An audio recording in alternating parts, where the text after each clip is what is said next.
এই হলো আমার দোকানের অবশিষ্ট মাছ ছিল অনেকগুলা, পাইকারি দিয়ে দিছি আজকে।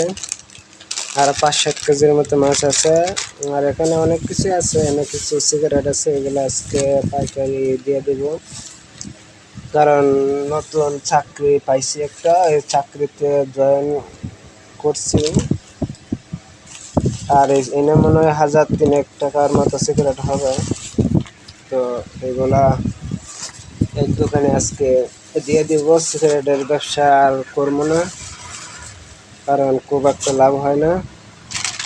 এখানে ঈগল গোল ছিল অনেকগুলা আছে, এক প্যাকেট স্যাম্পল হিসেবে নিয়ে যাচ্ছি। যদি রাখে তাহলে ওগুলা নিয়ে যাবো অন্যদিন।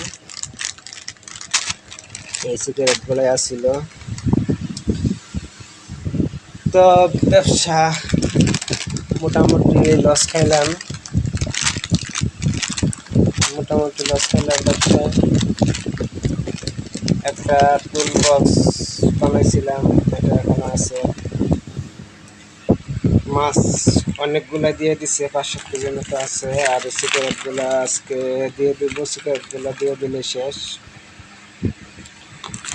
আর কোনো সিগারেট নাই।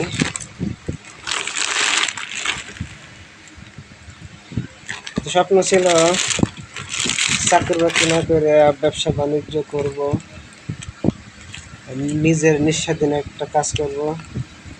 মানুষের আন্ডারে চাকরি করার ইচ্ছা ছিল না, কিন্তু দেখা যাচ্ছে ব্যবসা বাণিজ্য করে খুব একটা লাভ করতে পারতেছিলাম না। দেশের পরিস্থিতি আসলে ওইরকম হয় না এখনো, বেচা কিনা কম, সব জায়গাতে এরকম অবস্থা, সব ব্যবসাতে। যার কারণে আপাতত ব্যবসা করবো না। পরবর্তীতে যদি এরকম সুযোগ সুবিধা হয় তাহলে হয়তো বা সামনে আগাইতে পারি। আপাতত ব্যবসা বন্ধ। অনেক কিছু আনছিলাম, গামছা আনছিলাম অনেকগুলা, এগুলা মোটামুটি কিছু বিক্রি হয়েছে, কিছু আছে।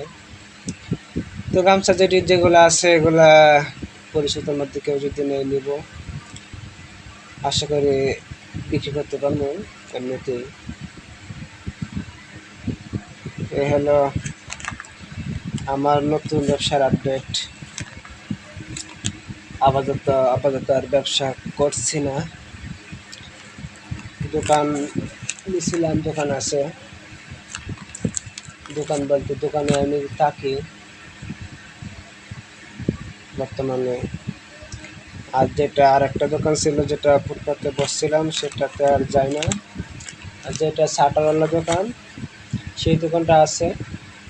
এখানে যদি মনে করি কোনো একটা আইটেম মানলে ভালো বিক্রি হবে, তাহলে সেই আইটেমটা আইনে দোকান যেহেতু আছে, তাহলে ব্যবসা বাণিজ্যের লাইনটা আছে মোটামুটি। আর চাকরির পাশাপাশি যদি করতে পারি তাহলে আর কি, এরপরে যদি ব্যবসা বাণিজ্য ভালো আগাইতে পারি, তারপরে হয়তো বা চাকরি বাকরিতে না যাওয়ার চিন্তা ভাবনা আছে। যাই হোক, যদি কেউ ব্যবসা বাণিজ্য করেন তো পাশাপাশি যদি চাকরি থাকে, চাকরিতে থাকা অবস্থায় ছোটো করে ব্যবসা বাণিজ্য থেকে আগাবেন। যদি লাভ হয় তাহলে ব্যবসা বাণিজ্য করবেন। আর যদি চাকরি বাকরি না থাকে তাহলে সেক্ষেত্রে ব্যবসা করলেও অল্প স্বরে ছোটো আকারের ব্যবসা করে সামনে দেখবেন কীরকম হয়। আর একবার বেশি টাকা ইনভেস্ট করে ব্যবসা করলে সেই ব্যবসাতে লস খাইলে বিশাল বড় একটা ধরা খাইতে হবে। যাই হোক, সবাই বুঝে শুনে সামনে আগাবেন। ধন্যবাদ, দোয়া করবেন আমার জন্য, আমিও দোয়া করি আপনাদের জন্য। আল্লাহ হাফিজ।